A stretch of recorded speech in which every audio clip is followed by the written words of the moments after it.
Hello everyone, कैसे हो आप सब। I hope you all are doing well guys. So mostly जो वीडियोस हैं, शॉर्ट वीडियोस हैं, उनमें तो बहुत सारी बातें हैं जो आपकी पढ़ाई से रिलेटेड है। आपको ग्रामर पढ़ाने की कोशिश कर रही हूँ मैं, और ख़ासकर उन स्टूडेंट्स को जो छोटे हैं या अभी स्टार्टिंग की क्लासेस में जा रहे हैं, 5th 6th 7th 8th में हैं, तो वो छोटे छोटे जो ग्रामर के रूल्स हैं उनके हिसाब से वो अपनी ग्रामर को धीरे धीरे मजबूत करते हुए इंग्लिश में बात करना सीखेंगे। तो मैं पूरी कोशिश कर रही हूँ कि एनी हाउ मैं जब भी फ्री होती हूँ मैं कोई ना कोई ग्रामर का रूल जो है वो अपनी शॉर्ट वीडियो के माध्यम से इस चैनल पर डिलीवर करती हूँ, ताकि बच्चों को फ्री ऑफ कॉस्ट एजुकेशन मिल सके। गाइज, आज जो मैं टॉपिक यहाँ पर लेके आई हूँ वो टॉपिक है लड़कियों के लिए, स्पेशली वो गर्ल्स जो मैरिड होने के कगार पर पहुँच गई हैं, यानी कि जिनकी शादियाँ होने वाली हैं। Mostly they just find a spouse कि इस तरह का कोई पर्सन हमें मिलना चाहिए जो हमें संभाले। सो ये बहुत अच्छी सोच भी हो सकती है और बहुत बुरी भी, क्योंकि हम किसी काबिल नहीं है या हमें कोई संभालने वाला पर्सन हमें चाहिए, यानी कि हम खुद कुछ नहीं कर सकते अपने लिए। एवरीथिंग हम किसी पर डिपेंड रहेंगे। सो एजुकेशन एक टूल है जिसके जरिए आप खुद को स्मार्ट एंड स्ट्रांग बना सकते हो। आप खुद को एजुकेट कीजिए। जब तक आपको लगता है कि आप प्रॉपरली अपने खुद के पैरों पर स्टैंड नहीं हो, तब तक आपको ज़रूरत भी नहीं है किसी को फाइंड करने की। जैसे ही आप स्टैंड हो जाते हो, फिर आप एक फैमिली का पार्ट बनने के लायक बन जाते हो, जहाँ तक मेरी थिंकिंग है अगर मैं बात करूँ तो।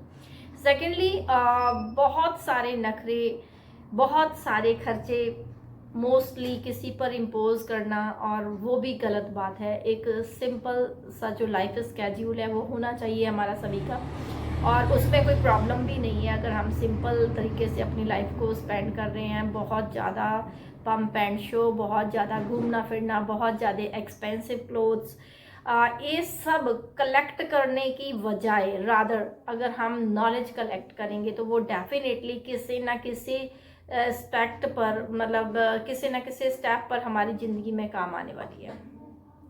सो गाइज, ये सारी बातें जो आपको बता रहे हैं मोस्टली कुछ ऐसा है कि लड़कियों को मूर्ख ही समझा जा रहा है। भाई क्यों ये मूर्ख हैं, क्यों भाई एक दूसरों को क्यों ढूंढ रही हैं अभी हमें संभालो। मोस्टली पेरेंट्स को देखा जाता है कि वो एक ऐसा घर ढूंढ रहे होते हैं जहाँ बहुत सारा पैसा हो, जहाँ पे बहुत ज़्यादा लग्जरीज हों। इसको लग्जरी देना चाहिए, इसको लग्जरी मिलना चाहिए, इसका कोजी होना चाहिए रूम, इसकी कोजी कार होनी चाहिए, महंगी कार दे दो भाई, एक ही बार तो देना है, एवरीथिंग। सो ये सारी चीज़ें आप देख रहे हो। इन सारी चीज़ों की वजह आप ये नहीं देख रहे हो कि इस तरह के बनाकर भेज दीजिए कि वो ये सारी चीज़ें खुद कलेक्ट कर ले अपने लिए। सो इस चीज़ पर ध्यान पेरेंट्स को देना चाहिए कि वो अपने बच्चों और बच्चियों को स्टार्टिंग से ही एजुकेट करें। और pampering when it comes to, जब आप देखते हैं कि आपके घर में लड़की पैदा हुई है तो आप उसे टफ सिचुएशंस देना स्टार्ट कर देते हो। इवन मदर्स उसको बहुत टफ सिचुएशंस दे रही है कि तुम्हें पराए घर जाना है, तुम्हें ये सारे काम आने चाहिए, तो तुम्हें वो सारे काम आने चाहिए, और एक डिफ़िकल्ट सिचुएशंस से उनको निकालते हैं। और जब शादी की बात आती है तो वो एक पहलू पर एकदम से कंफर्ट जोन में उनको ले जाना चाहते हैं। तो ये दोनों सिचुएशन कहीं भी एक दूसरे के साथ मैच नहीं करती। सेकेंडली, अगर मैं बात करूंगी लड़कों की, मैं खुद ये बात फील कर रही हूँ। जिस समाज में हम लोग रह रहे हैं, स्टार्टिंग से ही लड़कों को एक स्टेप अहेड रखा जाता है। बहुत सारी पैम्परिंग उनको फैमिली में मिलती है, तुम्हें ये काम नहीं करना है, वो जो चीज़ मांग रहे हैं बचपन से ही उनको दे दी जाती है। ये लड़का है जैसे वो पता नहीं कौन सा किंग या कोई क्राउन लेकर पैदा हुआ है, और बेटी के पास वो क्राउन नहीं है। सो गाइज, ये सारी चीज़ें जो बच्चों को इतनी ज़्यादा पैम्परिंग, खासकर जो मेल आपका बेबी है उसको इतनी ज़्यादा आप पैम्परिंग कर रहे हो कि बचपन में ही उसको सारा कुछ खराब कर दिया। स्कूल नहीं जाना, रोने लगे, कोई बात नहीं, नहीं जा रहा है, लड़का है भाई, रो रहा है भाई, बीमार हो जाएगा, ये सारी बातें। और बहुत सारी चीज़ों का लालच, तुम्हें आइसक्रीम खानी है, कोई बात नहीं आइसक्रीम दिला दो, रो रहा है, अगर ये ज़्यादा रोने लगा तो कहीं बीमार ना हो जाए, आइसक्रीम दे वाला, वो रोने से बीमार नहीं होने वाला, वो आइसक्रीम से बीमार होगा।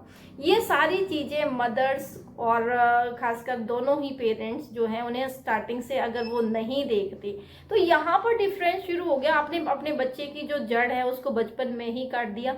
दोनों को स्ट्रांग बनाओ, बचपन में ही स्ट्रांग बनाओ, बचपन से ही प्रॉब्लम्स से उनको ज़्यादा फेमिलियर कराओ, और जो इसके बाद वो जो अचीवमेंट करके अपने लिए सॉल्यूशन ढूंढेंगे या कंफर्टेबल लाइफ ढूंढेंगे या कोजी एनवायरनमेंट ढूंढेंगे, वो उनके खुद के एफर्ट से आना चाहिए, ना कि पेरेंट्स के एफर्ट से। सो गाइज, ये सारी बातें हैं जो मैं आपके साथ शेयर करना चाहती हूँ। सो आई होप कि वीडियो अच्छा लगा होगा, और डेफिनेटली इस तरह के थॉट्स और इस तरह की वीडियोस लेके ज़रूर आपके साथ दोबारा फिर जल्दी मुलाकात होगी। Thank you so much for watching and keep supporting guys.